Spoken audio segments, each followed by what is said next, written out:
काही भाविक खुर्च्या अडवून ठेवतात, त्यांचे कोणी येणार असतात. खरं तर 7 वाजेच्या वेळेपर्यंत आलं 20 दिवस कसे गेले समजत नाही. तर या ठिकाणी त्या प्रवचनासाठी उपस्थित असलेल्या सर्व भाविकांचे श्रीमंत दगडूशेठ हलवाई सार्वजनिक गणपती ट्रस्ट आणि शुगर तरुण मंडळाच्या वतीने मी सर्वांचं सहर्ष स्वागत करतो. आणि आज विशेष स्वागत करतो या आपले चिन्मय महाराज सुद्धा या ठिकाणी आलेले आहेत, त्यांचे मी खास स्वागत करतो. नेहमीच्या प्रथेप्रमाणे आदरणीय बाबा महाराजांचा सत्कार आमचे कार्यकर्ते राजेंद्र भांबुरे हे पुष्पहार घालून करतील आणि आपले रोजचे व्यवस्थापक तानाजी शेजवर हे पोथीला पुष्पहार अर्पण करतील.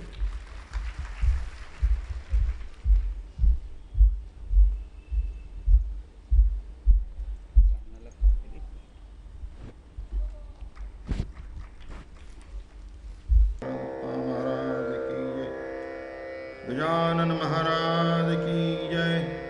बोलो बंसी बिहार लाल की।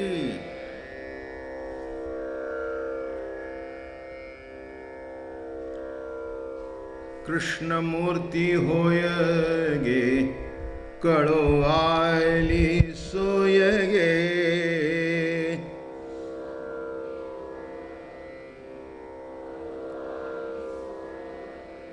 कृष्ण मूर्ति होय गे कळो आली सोय गे।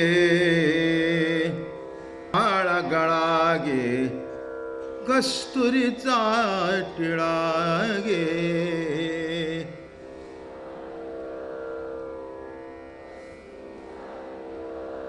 अर्धांगी रुक्मिणी अर्धांगी रुक्मिणी बिंजणे वारीती गोपी बाळा गे गोपी बाळा गे। तुळशी माळ गळा गे कस्तुरीचा टिळा गे।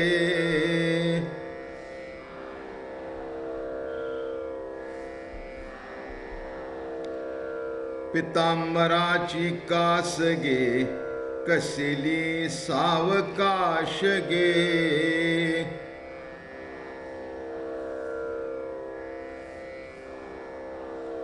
पितांबराची कास गे कसिली सावकाश गे।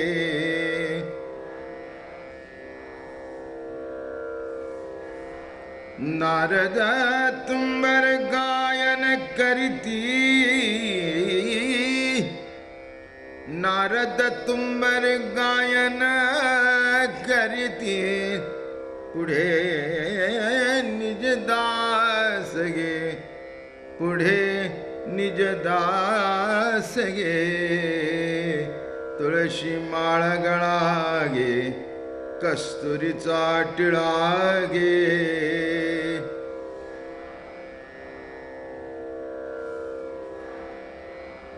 भक्त कृपेची माय गे ओळखू आली विठाई गे।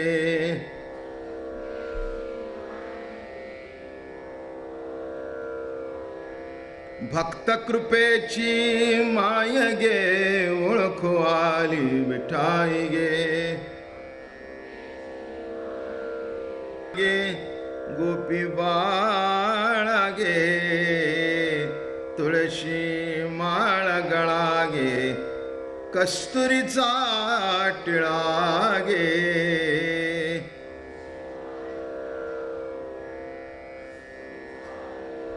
कुंडलिकावरती हरिविठ्ठल श्री ज्ञानदेव ज्ञानेश्वर महाराज तुकाराम महाराज सद्गुरु दादा।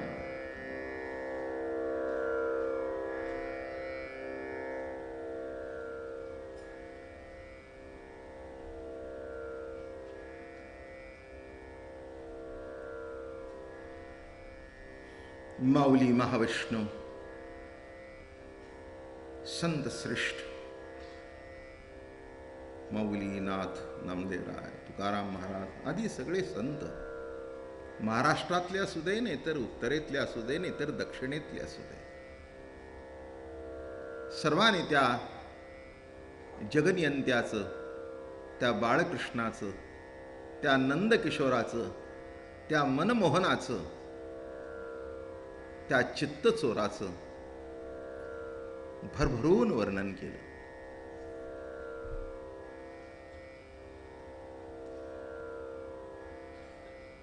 काही काही अवस्था, काही काही विचार, काही काही दर्शन, काही काही सुख असं असतं. सुख न सांगवे वैखरी कोंदली. खरं सुख तर सांगताच येत नाही, तो अनुभवजन्य विषय आहे. तसं गोप गोपीना, ऋषी मुनीना जे सख्याचं दर्शन झालं त्याचं वर्णन कसं करणार? ठीक आहे, तितकं करता आलं नाही तरी हरकत नाही, पण ज्यांनी बघितला, ज्यांना दिसला, ज्यांना त्याची अनुभूती झाली, त्याने थोडं तरी आपल्याला त्या वाटेवर नेऊन सोडलं. म्हणजे आपणही त्या वाटेवरून जाऊन यदा कदाचित त्या परिपूर्णतेचं दर्शन आपल्यालाही होईल.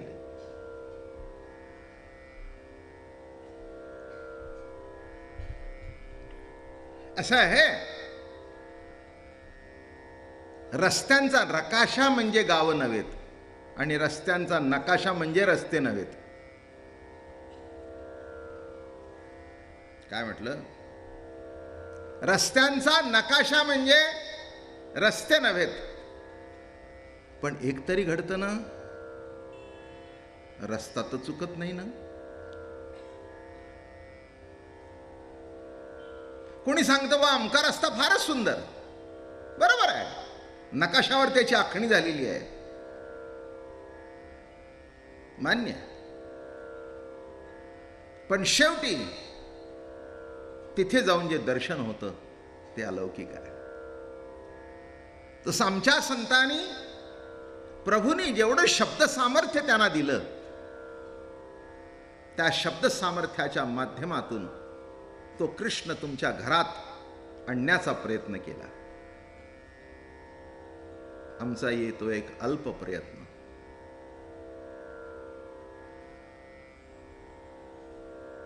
असं असतं, मन जर प्रभूने निर्माण केलं, बुद्धी जर प्रभूने निर्माण केली, तर मन जेव्हा त्या प्रभूला जाणायला जातं, बुद्धी जाणायला जाते, तेव्हा ती तिथेच संपून जाते.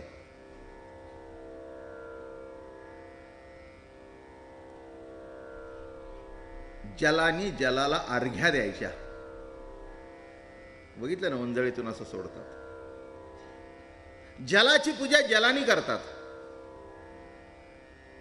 आता पूजा करताना ते जल त्या जलामध्ये टाकल्यानंतर त्या जलाशी एकरूप होऊन जातं, निराळ राहतच नाही.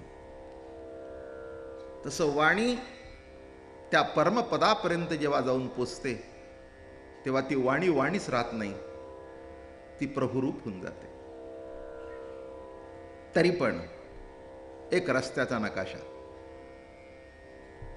म्हणजेच ही प्रवचनं, त्याच्यापेक्षा दुसरं काही नाही आहे.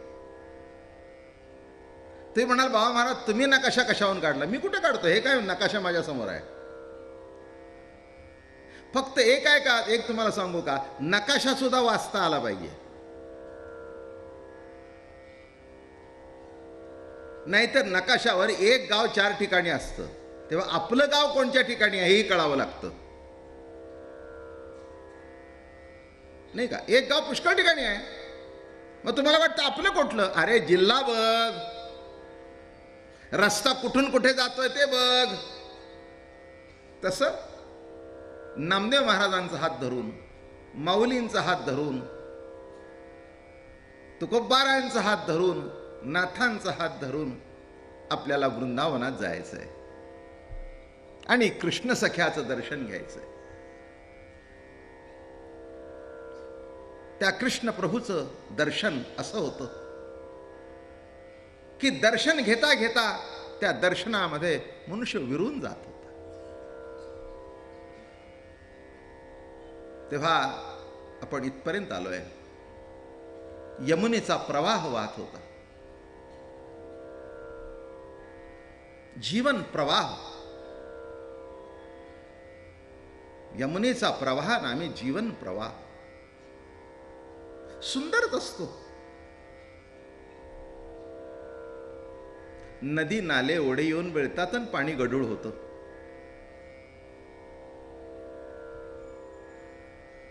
नदी येते, नाले येतात, गावचं गटर सुद्धा येतं,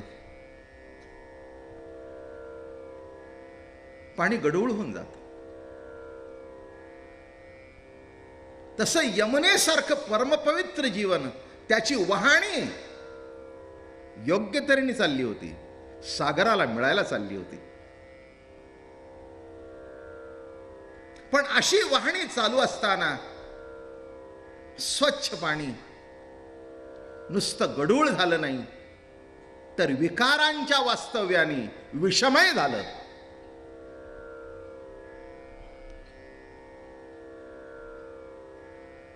गढूळ पाणी तुरटी फिरवल्यानंतर त्यातला गाळ खाली बसतो. तसं आपलं गढूळ झालं असेल तर संत वचनाची तुरटी फिरवावी, म्हणजे गाळ खाली बसेल आणि पिण्यायोग्य पाणी होईल. पण शेवटी एक वर्म सांगतो, गाळ खाली बसतो पण जर्म्स मरत नाहीत, त्याच्याकरता ते उकळावंच लागतं. अशा पुष्कळ पद्धती आहेत. आणि नको ते विष जर त्या पाण्यामध्ये मिक्स झालं तर उकळून सुद्धा जमत नाही. त्या विषाचा नायनाट करण्याकरता श्रीहरीला शरण जावं लागतं.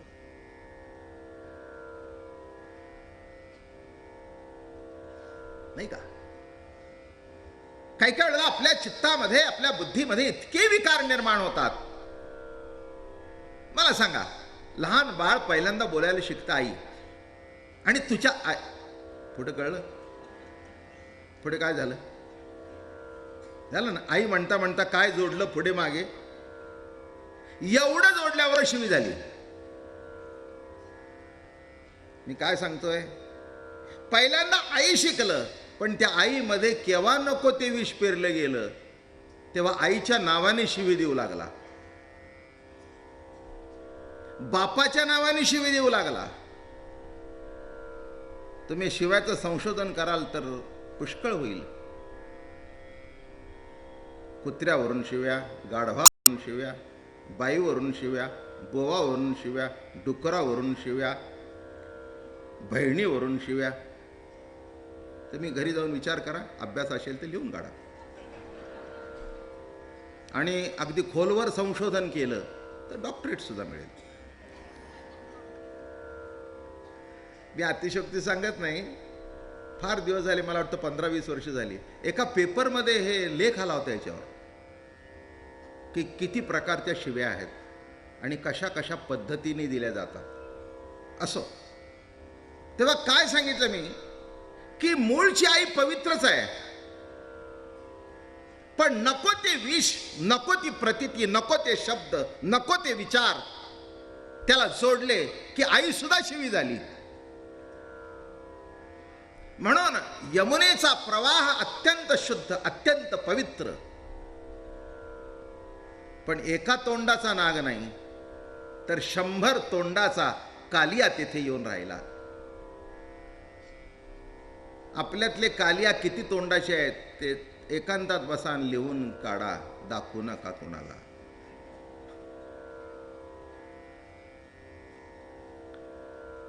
एका माणसामध्ये उत्तम जीवन चाललं असताना किती वाईट विचार येतात, किती दुष्ट विचार येतात. हे सगळे प्रवचनाचे माझ्यासकट तुम्ही बसलेला, सांगू नका पण खोटं बोलू नका, मनातल्या मनात उत्तर द्या. असं एकाला सुद्धा वाटलं नाही का कधी की याला मारू नये म्हणून? नाही कळलं?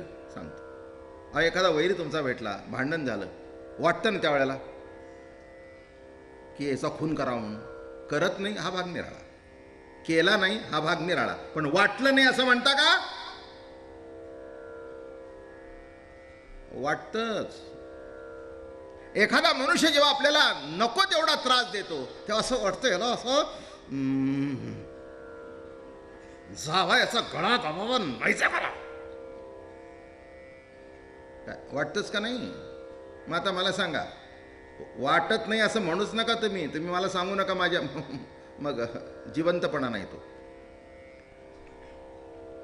सज्जन असू दे, संत असू दे, महात्मा असू दे, कोणी असू दे, एक लक्षात घ्या, जेव्हा संत म्हणतात वाईट विचार काढून टाका, तेव्हा वाईट विचार काय हे माहितीच आहेत ना? माहिती नाही असं म्हणता का? चांगला विचाराच्या बरोबर समविषमत्व हे जीवन आहे. चांगला आणि वाईट हा जीवनाचा भाग आहे. आणि एक सांगतो, वाईट सुद्धा कळावंच लागतं, तेव्हा चांगलं हातात पडतं. एखाद्या नको त्याच्या घरात जन्म झाला तर त्यांना शिवी ही शिवी वाटतच नाही. It's a friendly language.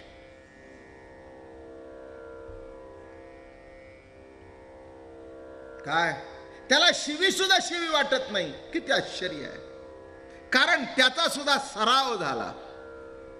म्हणून लक्षात ठेवा, जीवन प्रवाह शुद्ध आहे, त्याच्यामध्ये नको ती वस्ती झाली आणि इतकी जबरदस्त वस्ती होती की ते विकार, काम काय, क्रोध काय, लोभ काय, दंभ काय, मत्सर काय, याचा नायनाट भल्या भल्याला होत नाही.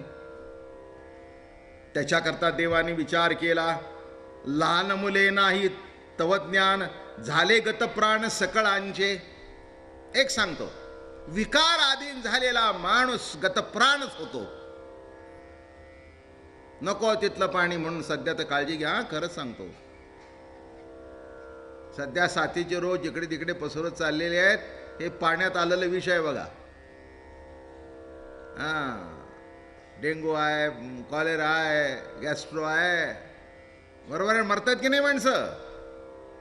अजून सांगू का, मोठे मोठे कारखाने झाले आणि शुद्ध पाणी कारखान्याचा सगळा घाण केमिकल्स टाकली आणि ज्या पाण्यावर माणसं जगत होती त्या पाण्यानेच माणसं मरू लागली. पण काय चुकलं? कंसासारख्या राजकर्त्यांचा जर त्यांना आश्रय असेल,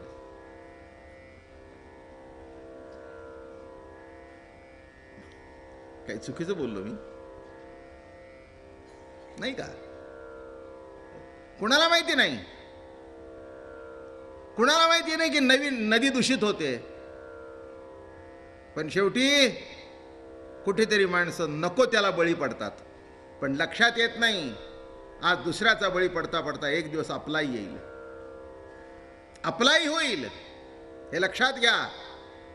इतकं शुद्ध नदीचं पाणी संपलं, नको ती केमिकल्स आली, नको ते विष आलं. हे वास्तव्य सांगितलं. पण शेवटी जीवन प्रवाहाची नदी, त्याच्यामध्ये जे विकार निर्माण होतात ते त्या विकाराचं हे दर्शन आहे. मला सांगा, माणसं नदीमध्ये विष सोडतायत, मोठ्या मोठ्या फॅक्टरी सोडतायत, त्याचं कुणाला काही वाटू नाही का? वाटू नाही. विकाराचं अधिपत्य त्याच्यावर आहे. आणि म्हणून जग जेठी तेव्हा क्रोधावला चित्ती, करिनी मी शांती तुझी आता.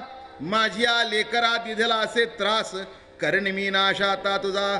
त्रैलोक्यात कोण ऐसा हो समर्थ, माझे शरणांगत मारील तो. काय सांगतायत? चिडला देव, भगवंताला राग आला. अरे म्हणे, माझ्या भक्ताला मारतोयस?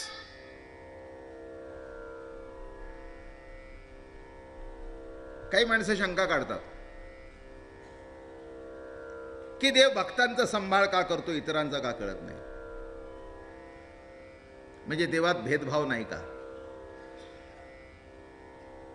असेही काही काही माणसं चर्चा करतात. असा कसा देव? सगळ्यावर समत्वाची दृष्टी. मग असं कसं करतो? नाही, तुमच्या लक्षात येत नाही. जे ज्याय ते सगळ्याला समत्वाने दिलेलं आहे. काय असं म्हणता का? भजन करण्याला भूक लागते आणि बिन भजन करण्याला भूक लागत नाही. काय भूक सगळ्याला लागते, सारखी दिली. ताण सगळ्याला लागते, सारखी दिली. चोरला सुद्धा डबल मिळतं का नाही? तुमच्यापेक्षा जास्ती. आता त्याच्यावर सुद्धा कृपा आहेच की. पण एक आहे, तुम्हाला 5 रुपयातून जे सुख मिळेल ते त्याला 5 लाखातून मिळणार नाही. हे वर्म आहे त्यातलं, हे वर्म आहे. समजू नका. तिथे देव सारखाच देतो प्रत्येकाला.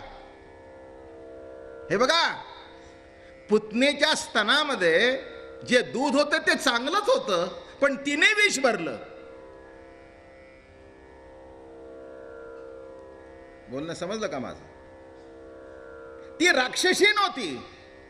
असं नाही की तिच्या स्तनातलं दूध वाईट होतं, पण कृष्णाला मारल्याकरता तिने दुधामध्ये सुद्धा विष टोचून घेतलं. हा आसुरी बुद्धी. आणि ही ज्यांच्यात आहे त्यांना तो नष्ट केल्याशिवाय राहत नाही.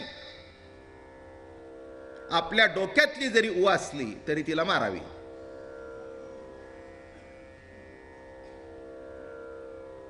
का माझ्या डोक्यातली आहे, कशी मारू? ठेव जतन करून. काय नीट समजलं ना? एक बाई म्हणली, मी कधी हत्या केली नाही, माझ्या डोक्यातली ऊ आहे. आता याला काय करू मी? मग कालांतराने असं दिसलं की तिच्या अंगावर असे लाईनीच्या लाईनी दिसू लागल्या. माझ्या अंगावरची आहे कशी मारू? अरे तुझ्या जरी अंगावरची असली तरी ती उभा आहे, हाण. माझं म्हणणं कळलं का? हे विसरू नका, नाही तर उगीच भलत्या सलत्याची जोपासना कराल. काय आपली मुलं बाळा जरी असली तरी चुकल्यावर हाणल्याशिवाय सोडू नाही, बरं का? नको तिथे पोटाशी घालाल तर तुमचं पोट पाण्याची व्यवस्था संपून जाईल. जे आहे तिथे बोलायलाच पाहिजे. तसं देवानी सगळ्यांना समानत्वाती दिलं. एक सांगू का? 4 मुलं आहेत आईला, 4नाही बापाने वाटणी सारखी दिली.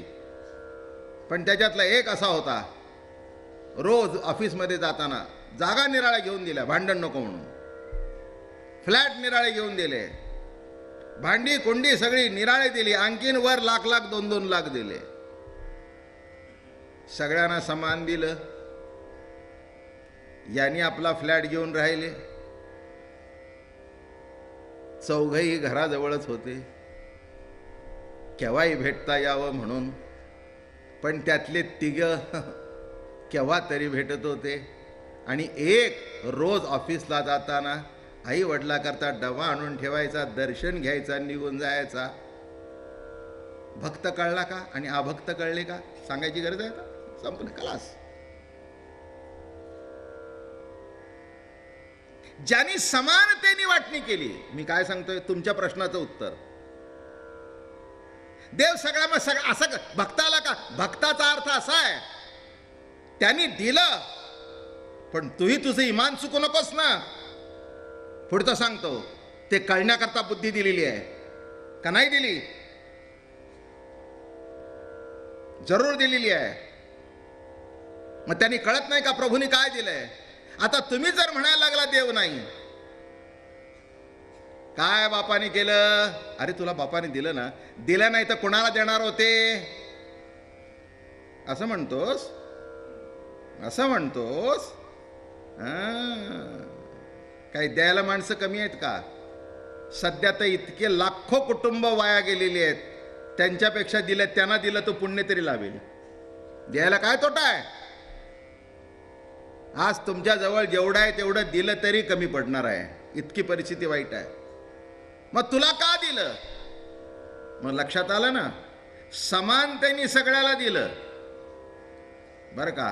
पण भक्ताला का सांभाळतो? कारण तो देवाला सोडून नाही. माझं म्हणणं नीट लक्षात घ्या. पुन्हा याच्यावर चर्चा, कारण इथे प्रश्न निघतात. त्रैलोक्यात कोणाईसा समर्थ, माझ्या शरणांगता मारील तो. जो मला शरण आला त्याला कोण मारील. म्हणून पुन्हा एकदा नवीन मुद्दा सांगतो. सगळे माणसं म्हणतात प्रारब्धानुसार संचित क्रियमानुसार होतं. असू दे तुमचं प्रारब्ध तुमच्याजवळ, पण देवाला जे शरण गेले त्याचं प्रारब्ध सुद्धा पालटलं जातं. हा भक्तिशास्त्रातला सिद्धांत आहे. म्हणून इथे काय सांगते गीता, मला शरण ये. मला शरण आल्यानंतर प्रारब्ध पालटतं. लक्षात ठेवा, पालटायलाच पाहिजे. एक सांगू, मी जरी गरीब असलो तरी माझा नवरा श्रीमंत आहे ना.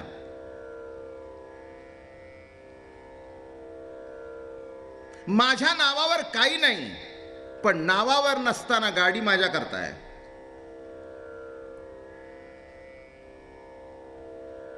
काय हो, माझ्या मिस्टरांनी मलाही गाडी घेऊन दिली. ते म्हणले मुगीच तुझं माझ्यात गडबड नको, तुला जायचं तू जा. अर्थ कळला का? गाडी त्याची बसतेही, गाडीचा टॅक्स भरतो तो, वापरतेही. किती गंमत आहे हा. त्या बाईने काय केलं? काही केलं नाही, त्याला शरण गेली. त्याला शरण गेल्याबरोबर तो तिची किती काळजी घेतो. तिला जरा सुद्धा त्रास होऊ नये, तिला जरा सुद्धा उपाधी होऊ नये, तिला सांभाळ.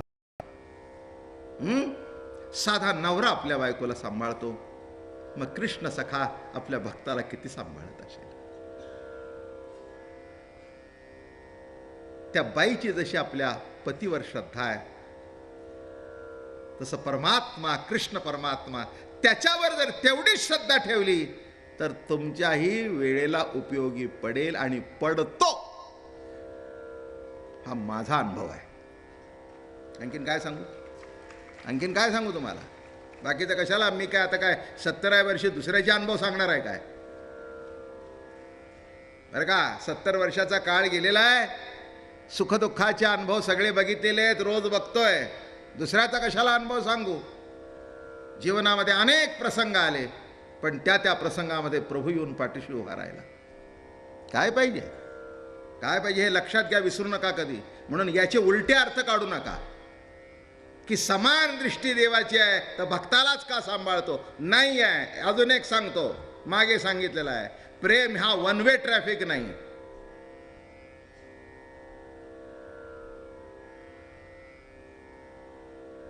दोन्हीकडूनही पाहिजे. मुलाने बापावर प्रेम करायला पाहिजे, बापाने मुलावर प्रेम करायला पाहिजे. एकांगी कोणचाच ट्रॅफिक चालत नाही. लक्षात ठेवा. तसंच भक्तीचं आहे. त्यांनी द्यायचं ते समान, त्यांनी सगळं तुम्हाला बरोबर दिलं. पण इथे स्फुरताती दंड कापती आधर, उठला सत्वर जगदीश, कळंबाचे वृक्षी देव चढतसे, पितांबर सोगे खोवी आले, जगद्गुरु तेव्हा पुष्पपाळा काढी टाकीत असे उडी. आणि तो काल तुम्हाला सांगितलं, खेळ करताना चेंडू उडाल्यावर आता निमित्त पाहिजे होतं काहीतरी, आणि उडी मारली. त्या कालिया डोगामध्ये माणसं आजूबाजूला जात नव्हती. काल सांगितलं थोडक्यात की विष एवढं त्याच्यातून हवा बाहेर पडत होती की त्या विषाच्या दर्पामुळे सबंध झाडं जळून गेली होती. पण इथे हे बघा, गोपाळांना काय कळणार हा कोण आहे? सर्व रूपाने तो नटलेला होता, त्याला काय त्रास देतो? ऍसिड दुसऱ्याला भासतं काय? ऍसिड ऍसिडला भासतं काय? गॅसने गॅस पोळला असं कळलं का? गॅसने तुमचा हात पोळला म्हणून ती नक्षी असते तुमच्या हातावर, असते ना. ज्या बाईच्या हातावर नक्षी आहे तिने समजावं स्वयंपाक करते. तुम्ही का उगीच हसता काय? म्हणजे माणसं सुद्धा, म्हणजे तुम्हाला असं वाटलं का मी म्हणतोय की ज्याच्या हातावर नाही ती नक्कीच करत नाही? असं थोडासा विनोद असला म्हणजे बरं, तुम्हालाही बरं वाटतं ऐकायला. घाली तसे वेडे दिसतसे जळी, अकांत सकळी मांडियेला.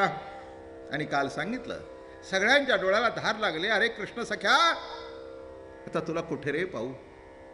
प्रभू कुठे पाहू तुला? असं प्रेम, असं सुख, असे शब्द. काय मंडळी,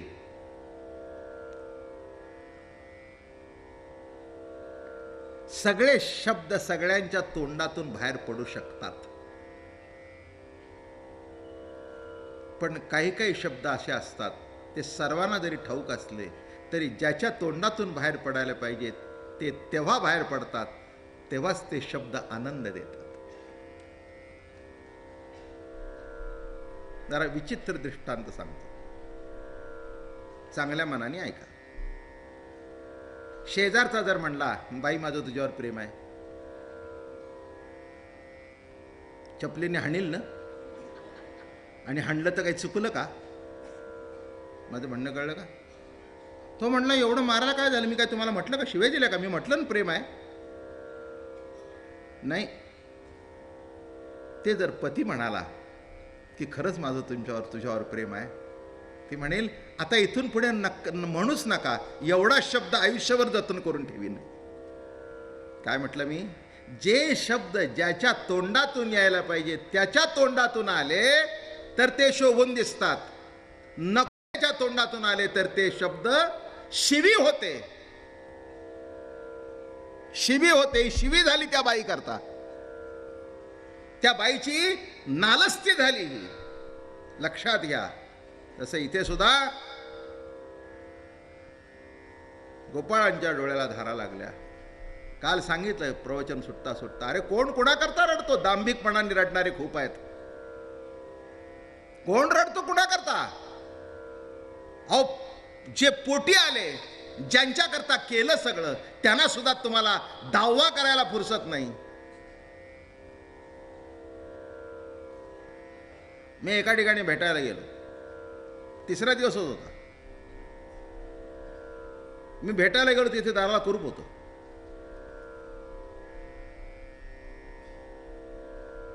मग आता म्हटलं गेले तर मग संध्याकाळी रात्री फोन केला, म्हटलं मी येऊन गेलो.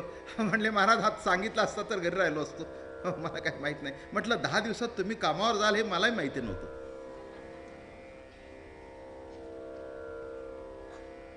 माझं म्हणणं कळलं का? ज्या काळामध्ये आई बापा करता 2 दिवस सुद्धा रडायला फुरसत नाही. कोण कोणाकरता रडतो? कोणाला रडायला फुरसत नाही. कृष्ण सख्या करता सगळं गोकुळ रडू लागलं. बोलता बोलता असं सुचलं मला, यमुना सुद्धा अश्रू ढाळू लागली. यमुना अश्रू ढाळू लागली. अरे कृष्ण सख्या, अरे जीवीच्या जीव लगा. अजून निराळ्या पद्धतीने सांगतो, सगळे गेले तरी चालतील, पण जो निखळ प्रेम आपल्यावर करतो तो गेला तर आयुष्यच संपलं. निखळ प्रेम, निखळ प्रेम. आई भेटेल, बाप भेटेल, पण प्रेम करणारी जी व्यक्ती असते ती जर निघून गेली तर आयुष्य संपलं सगळं. म्हणून एक सांगू, एखादी व्यक्ती आपल्यावर जर प्रेम करत असेल, आयुष्यभर काळजी घ्या, त्या प्रेमाला धक्का लावू नका. त्याच्या प्रेमाला तडा जाईल असं वागू नका. कारण लिहून ठेवा माझं वाक्य, ती व्यक्ती जर जीवनामध्ये निघून गेली तर पुन्हा तसा प्रेम करणारा नाही भेटणार तुम्हाला. खूप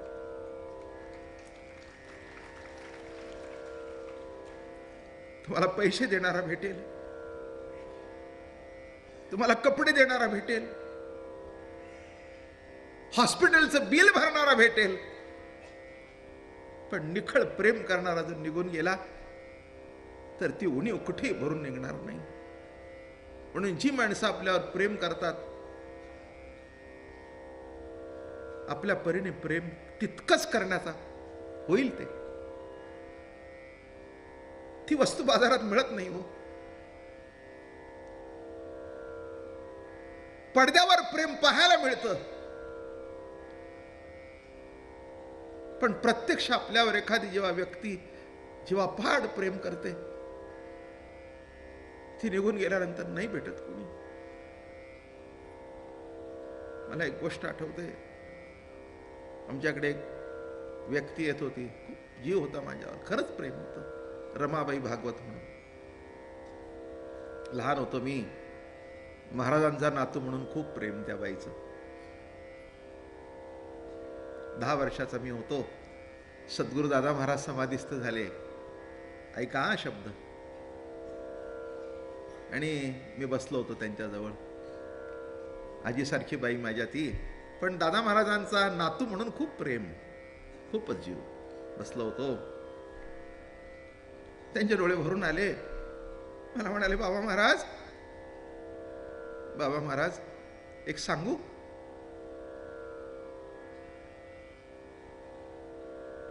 आमचे महाराज नाही गेले, आज आमच्या आयुष्यातलं कौतुक केलं. काय शब्द होते बघा. आज आमच्या आयुष्यातलं कौतुक केलं. शब्द लक्षात आले. दोष काढणारे सगळे असतात, पण येईल त्याचं कौतुक करणारा माणूस गेला. कौतुक कोण करतो? जो निखळ प्रेम करतो, तोच कौतुक करू शकतो. माझं बोलणं समजलं का तुम्हाला? तेव्हा ज्या दिवशी कौतुक करणारे माणसं निघून जातील, पुन्हा तशी भेटणार नाहीत, लक्षात ठेवा. म्हणून जिथे प्रेम आहे तिथे थोडा सुद्धा धक्का लागू नये असं वागावं बाबांनो. सगळं गोकुळ रडू लागलं, वृंदावन रडू लागलं, जमिनीला पाझर फुटू लागले, दुःखाचा पाझर फुटत होता. तुझं वाचून आम्ही सर्व दीन, न जाऊ येथून गोकुळासी, वियोग तेव्हा पक्षी रडिताती. काय लिहितायत बघा. अहो, पक्षी सुद्धा रडू लागले. किती अवघड आहे नाही?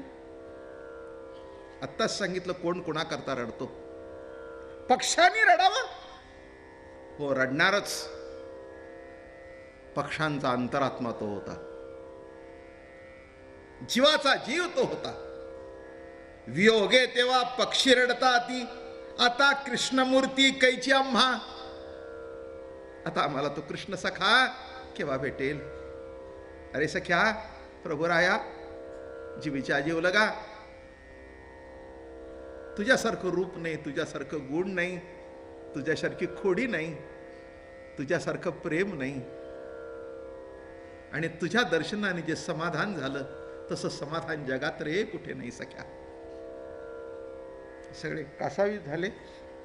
बोलोनी आईसे निस्तेज पडती, नदी वाहत होती स्थिरावली.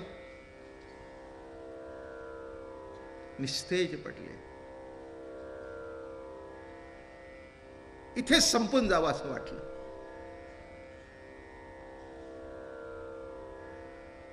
कुणीतरी जीव लावणारा असतं तेव्हा जगण्याचा अर्थ असतो, नाही तर काय जगणं? मेल्यासारखं जगायचं. काही काही माणसं जिवंतपणे मरतात आणि काही काही माणसं मेली तरी जिवंत असतात. मेली तरी जिवंत असतात. त्यांच्या प्रेमाने, त्यांच्या भक्तीने, त्यांच्या कर्तृत्वाने, त्यांच्या नेतृत्वाने, त्यांच्या अस्तित्वाने. असं असतं. काहींच्या मरणाची वाट आपण बघतो आणि काहींच्या बाबतीत असं वाटतं तो दिवसच आपल्या बाबतीत येऊ नये. निखळ प्रेम. असं वाटलं नव्हतं की कृष्ण सखा मला कधी सोडून जाईल. असं नव्हतं वाटलं. असं नव्हतं वाटलं. नामा म्हणे होती दुश्चिन्ह बहुत, गोकुळ समस्त विचराती. यशोदा व्याकुळ झाली से प्राणे, सुखी असो ताने वना माझी. बातमी पोचली, दुश्चिन्ह होऊ लागली. अरे का, कुत्री ओरडू लागली. वातावरण भयानक दिसू लागलं. भेसूर वातावरण दिसू लागलं. सुखी असे ताने वना माझी. आता वनामध्ये गेलेला कृष्ण सखा सुखी असेल ना, सुखी असेल ना.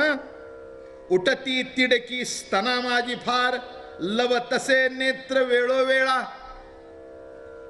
लहान होता कृष्ण सखा, 5 वर्षाचा होता, अंगावर पीत होता. स्तनाला तिडकी लागली.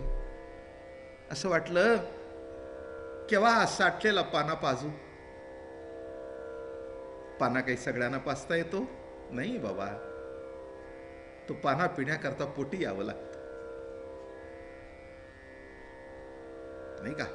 पाना पिण्याचा अधिकार फक्त बाळाचा असतो, तसं प्रभूचं प्रेम भोगण्याचा अधिकार फक्त भक्ताचाच असतो. हो, एक वर्म सांगतो, देहाचा अधिकारी पती आहे, पण पाहण्याचा अधिकारी मुलगा आहे. शब्द कळलं का माझे? देहाचा अधिकारी पती आहे, तो तिचा उपभोग घेऊ शकतो. हो, पाहिजे तसा घेऊ शकतो, हक्काने घेऊ शकतो, बळजबरी करू शकतो, प्रेमाने घेऊ शकतो. पण पान्हा प्यायचा असेल तर पोटीस यावं लागतं. तसं प्रभूचं प्रेम जर तुम्हाला चाकायचं असेल तर ज्ञानीन विद्वान होऊ नका, त्याचं बाळ होऊन त्याच्या पोटी या. ते म्हणाल बाळ कसं व्हावं? एक सांगू, बाळ म्हणजे कळलं कोण? मी नाही प्रभू, तूच आहेस रे. मी नाही, तूच आहेस. तूच आहेस म्हटलं की तुम्ही बाळ झाला, तो पिता झाला, तो जीवीचा जीवलग झाला.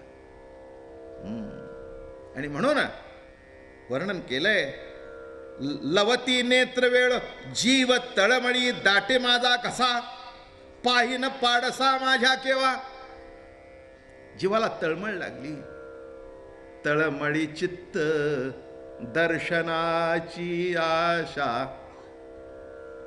तळमळी चित्त दर्शनाची आशा, जीव झुरे तुझ साठी, जीव झुरे तुझ साठी. जीवीच्या जीवना तुझ्या करता रे माझा जीव झुरतोय. ही झुरणी हीच भक्ती आहे. ते काही ज्ञान बी नाही का चिरफाड करायची. विद्वान असेल तर तो सगळ्याची चिरफाड करतो. हे प्रवचनामधून इथून जवळजवळ सगळ्यांच्या कंठ भरून आला, डोळ्यातून अश्रू वाहत आहेत. एखादा चिकित्सा केलेला म्हणेल हे काय हे बोळसटपणा. नाही रे समजायचं तुला, तुला नाही रे समजायचं. तू येऊच नकोस वृंदावनात, तू येऊच नकोस, येऊच नकोस. जरासंधाच्या नगरीत राहा. प्रेम नगर मत जाना मुसाफिर. हे मुसाफिर, या प्रेमाच्या नगरीमध्ये येऊ नकोस. तुला त्यातले अर्थच कळणार नाहीस, फक्त अनर्थ घेऊन येशील. मी मागे तुम्हाला केव्हा तरी सांगितलं असतं, एक प्रेम नगरीतलं मस्त महत्वाचं सांगतो, माझ्या जीवनातला अनुभव.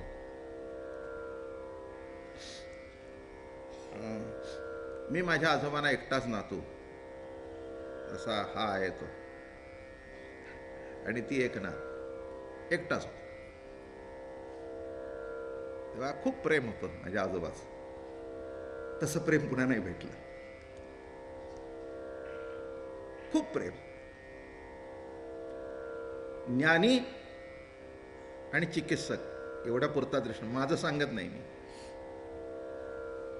आणि हा घटना पुण्यातले ज्ञानराजी रानडे यांनी मला सांगितली. मी लहान होतो आणि खूप असं गेलो जवळ. गेल्याबरोबर जवळ घेतलं, त्यांनी मुका घेतला माझा, असा मुका घेतला. तो चिकित्सक होता, त्याला ते काहीतरी विचित्र वाटलं. आता माझाच मुका घेतला ना, काय म्हणले दादा महाराज, अगदी नातवाचा मुका घेताय.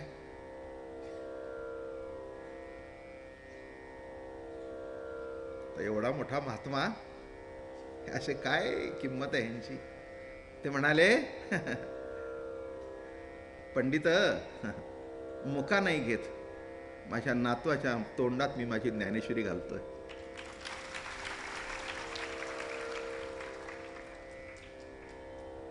प्रत्येक घटनेचे अर्थ कसे लावावे, या आपण रोज येतोय ना, याचे अर्थ लावण्याकरता प्रेमीच पाहिजे, चिकित्सक नको. त्यांना कळणारच नाही. उलट म्हणतील काय रडून आला का. अरे लेका, ते रडण्याकरता सुद्धा जन्मजन्मांतरीचं भाग्य लागतं. मुलाकरता रडणं तुला माहिती आहे, बायको करता रडणं माहिती आहे, सत्य करता रडणं माहिती आहे, पैसा करता रडणं माहिती आहे. प्रभू करता जेव्हा डोळ्यातून 2 अश्रू येईल तेव्हा तुझा देह पवित्र होऊन जाईल. नाम आठविता सद्गदित कंठी, प्रेम वाढे पोटी ऐसे करी. रोमांच जीवन आनंदाश्रू नेत्री, आणि अष्टांग ही गात्री प्रेम तुझे. सर्व ही शरीर वेचो या कीर्तनी, आणि गाऊ निशिदिनी नाम तुझे. काय लिहितायत बघा. सद्गदित कंठ हो प्रभू, तुझं नाव घेतल्याबरोबर कंठ भरून यावं, अंग भरून यावं, रोमांच उठावे. हे केव्हा उठतं, जेव्हा त्या व्यक्तीशी आपला संबंध आहे असा संबंध निर्माण होतो, तेव्हा ही अवस्था अष्टसात्विक भाव निर्माण होतात. सोपं नाही आहे.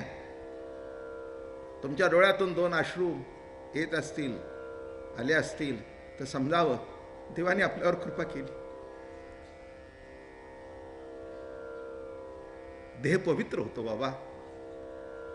हे अश्रू दुःखाचे नाहीत, हे कुणा करता नाहीत. प्रभूची कथा ऐकत असताना जे अष्टसात्विक भाव निर्माण झाले, तेच डोळ्या वाटे पाझरू लागले. अजून सांगू, जी बादली भरलेली असते तिच्यातूनच पाणी खाली सांडतं. जी बादली भरलेलीच नाही, भरायच्या पूर्वीच अहंकाराचं भोग ज्या बादलीला खाली पडलंय,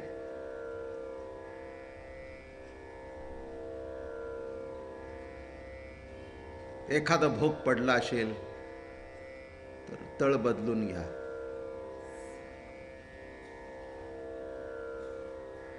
समजलं?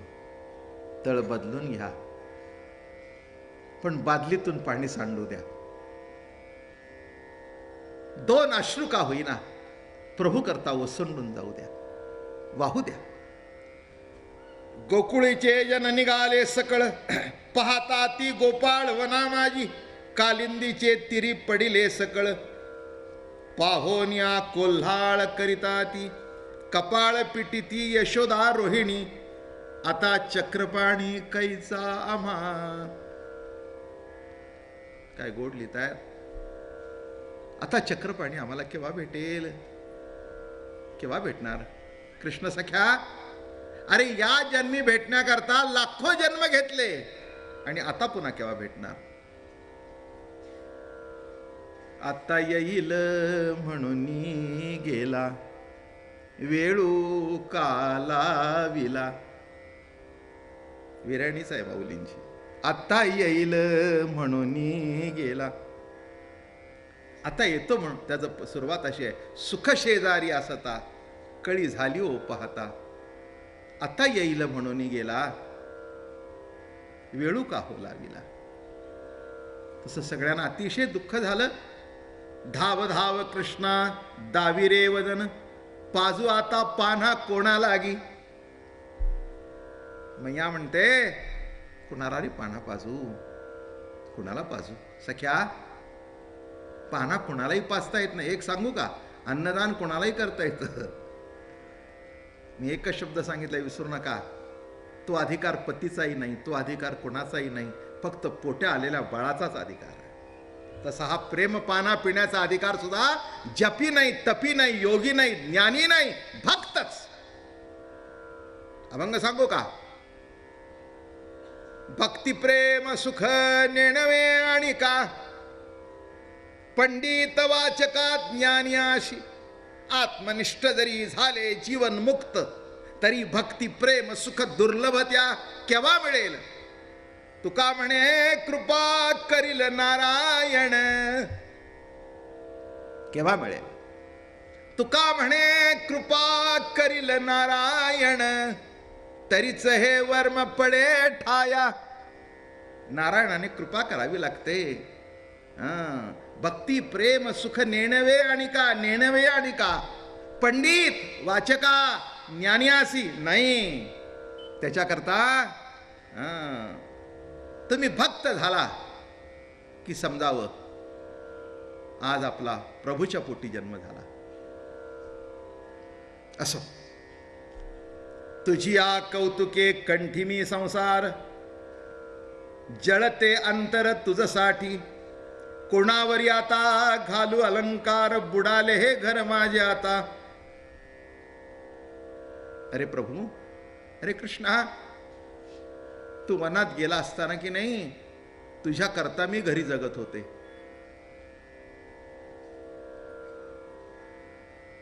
तू वनात होतास पण मी तुझ्याच कामात होते. तुझे कपडे धुवायचे, तुझा शेला धुवायचा, तुझ्या करता सुंदर लोणी काढून ठेवायचं, आल्या आल्या तुझ्या नाश्त्याची तयारी करायची. अरे कृष्णा, मला तुझ्याशिवाय दुसरा नाद नव्हता रे. तू वनात गेला तरी तुझ्या कामामध्ये मी व्यस्त होतो. आता कुणासाठी करू. कोणावरी आता घालू अलंकार, बुडाले हे घर माझे आता. नामा म्हणे शोके जाऊ पाहे प्राण, सकळांचे जीवन कृष्णनाथ. आणि ही अवस्था यशोदेचीच नव्हती, तर गोकुळातील सगळ्यांचीच होती. नंद म्हणे माझे बुडाले जहाज, अभाग्यासी मज कृष्ण कैचा. वडिलाला अतिशय दुःख झालं. नंद बाबाला तर कळे ना. ते म्हणाले माझं जहाज बुडलं, आता काय करू. अतिशय दुःखाने व्याकुळ झाले. काय माझे तप संपूर्ण सरले, म्हणून बुडाले ताने माझे. काय माझं तप संपलं म्हणून माझ्या बाळावर हा प्रसंग आला. आईचं हृदय आणि बापाचं हृदय असं काही निराळं नसतं, मला तरी कधी वाटत नाही बाबा. आईचं हृदय जसं कोमल असतं तसंच बापाचं असतं. उगीचच या कोणी कोणी कोणी कोणी त्याच्यामध्ये भेद केला. आई थोर तुझे उपकार, आणि बापाचं काय. मूर्ख.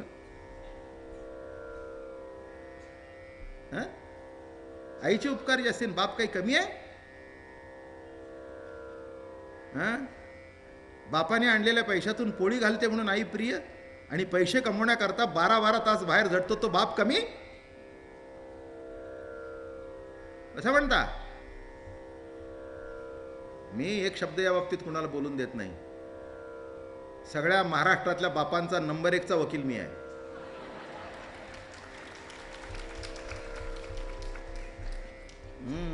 असं कोणी बोललं तर फाडून खातो.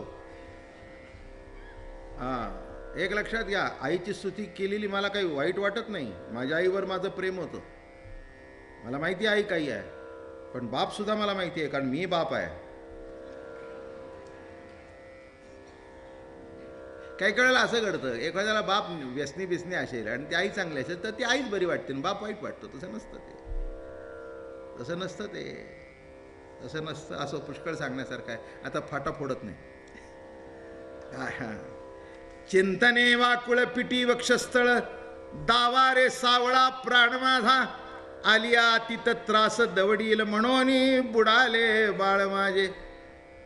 प्रातकाळ पाहू कोणाचे मी मुख, येथोन्या सुख नाही नाही. नंद म्हणाला आता सकाळी उठल्यावर कोणाचं तोंड पाहू, कोणाचं तोंड पाहू. अहो काय झालं. नंद बाबा कृष्णाच्या जन्मापूर्वी उठले की नारायणाच्या दर्शनाला जायचे.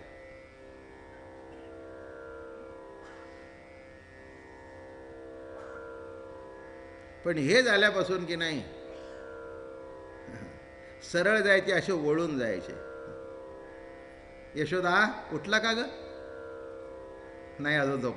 असं पांघरून काय असं बघायचं आणि मग जायचं. आणि मग पुन्हा नारायणाला हात जोड. नारायणा चुकलं रे, नारायणा मी चुकलो बरं का. नारायणा खरं सांगू का तुला? खरं सांगतो, खरं खरं सांगतो.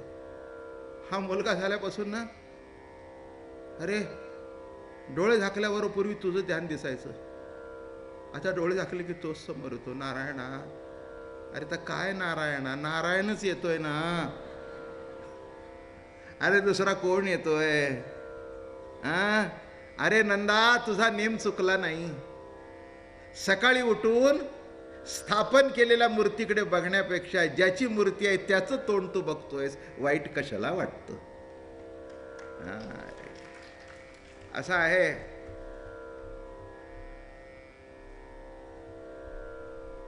जेव्हा सांगतो ना मी, तेव्हा मला समोर दिसतं, ते बघून सांगतो. असंच आहे.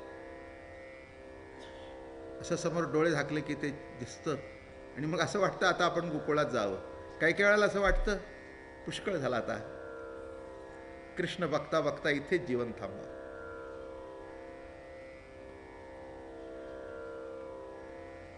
त्या कृष्ण सख्याचा पदर काढावा, असं बघावं.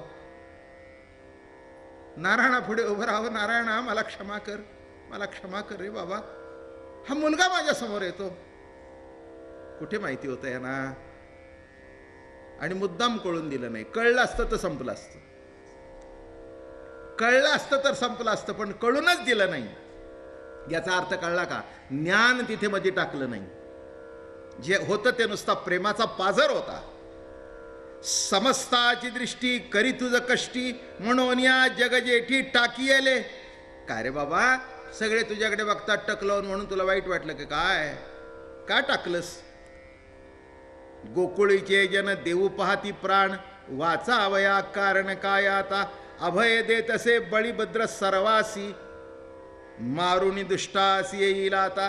पण एक होतं, तो प्रसंग काय होता हे प्रभूला माहिती होतं. म्हणून त्या दिवशी बरे मला सांगितलं की तू घरात थांब, म्हणजे थापून तरी धरशील ना, काही झालं तरी काय, तू थांब. मग बळीरामजी यशोदा मैयेला, रोहिणीला, गोकुळातल्या लोकांना, अरे काय तुम्ही काय वेडी आहे काय? काही कळतं का नाही तुम्हाला? अरे कशा करता रडताय, कशा करता दुःख करताय? विचार करू नका. जी बातमी आली आहे डोहा तोडी टाकली आहे, बघा काही वेळाला तुम्हाला कळेल, तो मारून येईल. तुम्हाला कळलं नाही? अहो कोण आहे तो? अभय देत असे बळीभद्र सर्वासी, मारुणी दुष्टास येईल आता. अंतर्यामी जाणे जन झाले वेडे, नामा म्हणे वेडे काढीत असे तयाच्या मस्तकी नाचे. आणि इथे काय झालं, अशी उडी टाकली. उडी टाकल्याबरोबर असा जो सूर मारला त्या विषारी पाण्यातून, तो हा नाग कालिया सुस्त झोपला होता. त्याच्या बायका भरपूर, सकुटुंब सपरिवारी आला होता.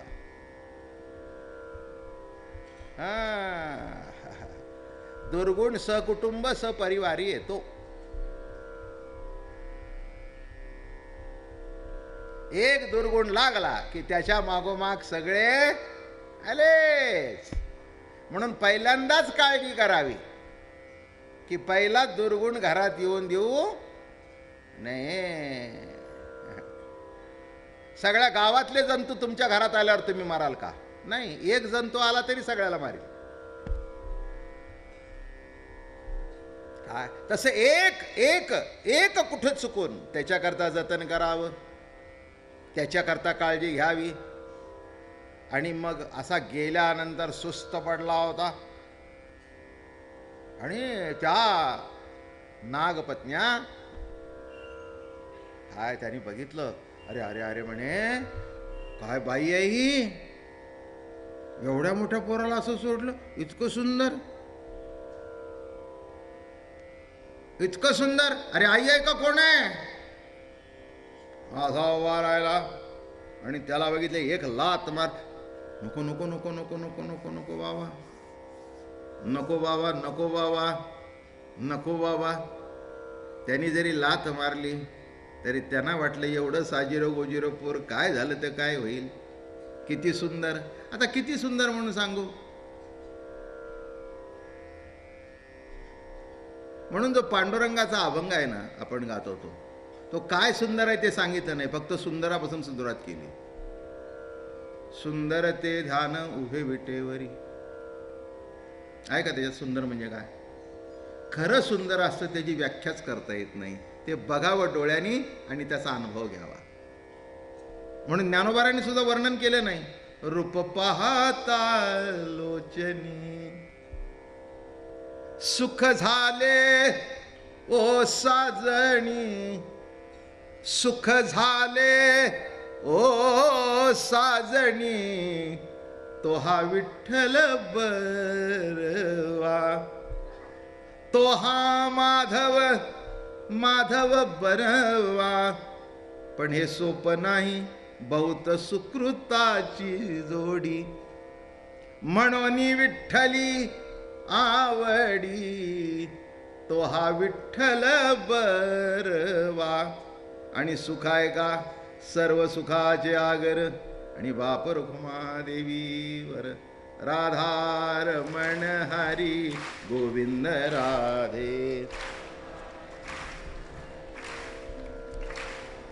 राधा रमण हरी गोविंद राधे.